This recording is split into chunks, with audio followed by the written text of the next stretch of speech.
اس میں ان لوگوں کے لیے نشانیاں ہیں جو فکر سے کام لیتے، اور اسی کی نشانیوں میں سے آسمان اور زمین کا بنانا ہے، اور تمہارے لب و لہجہ اور رنگتوں کا الگ الگ ہونا ہے۔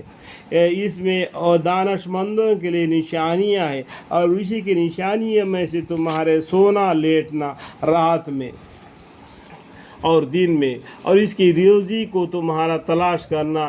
اس میں ان لوگوں کے لیے نشانیاں ہیں جو سنتے ہیں، اور اس کے نشانیوں میں سے یہ ہے کہ وہ تم کو بجلی دکھلاتا ہے جس سے ڈر بھی ہوتا ہے اور امید بھی ہوتی ہے، اور وہی آسمان سے پانی برساتا ہے، پھر اس سے زمین کو اس کے مردہ ہوئے جانے کے بعد زندہ کر دیتا ہے۔ اس میں ان لوگوں کے لیے نشانیاں ہیں جو عقل رکھتے ہیں، اور اس کی نشانیوں میں سے یہ ہے کہ آسمان اور زمین اس کے حکم سے قائم ہے۔ پھر جب تم کو پکار کر زمین سے بلاوے گا تو تم ایک بارگی نکل پڑو گے۔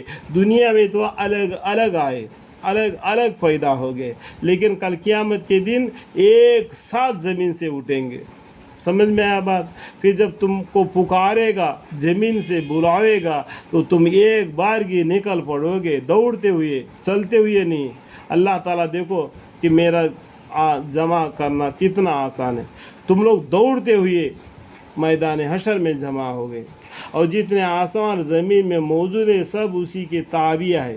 کس کا ہے؟ اللہ کا ہے، میرا تیرا کبھی بھی نہیں کہنا، یہ سب اللہ کا ہے۔ وَلَهُ مَنْ فِي السَّمَاوَاتِ وَالْأَرْضِ كُلٌّ لَهُ قَانِتُونَ۔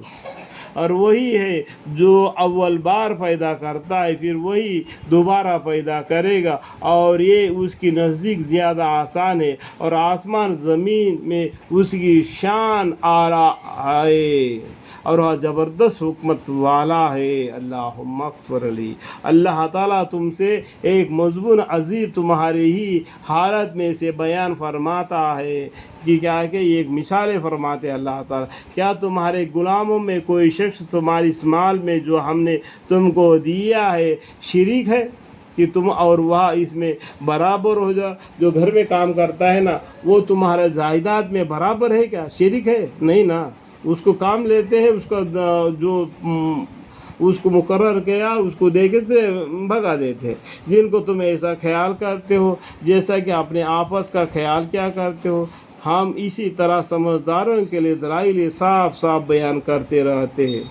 دیکھو اللہ تعالیٰ تم سے ایک مضمون عظیم تمہاری حالت میں سے بیان فرماتے، کیا تمہارے غلاموں میں کوئی شخص تمہاری اس مال میں جو ہم نے تم کو دیا ہے شریک ہے کہ تم اور وہ اس میں برابر ہو، جن کا تم ایسا خیال کرتے ہو جیسا اپنے آپس کا خیال کیا کرتے ہو؟ ہم اسی طرح سمجھداروں کے لیے دلائل صاف صاف بیان کرتے رہتے ہیں، بلکہ ان ظالموں نے بلا دلیل اپنے خیالات کا اتباع کر رکھا ہے۔ تو جس کو خدا گمراہ کرے اس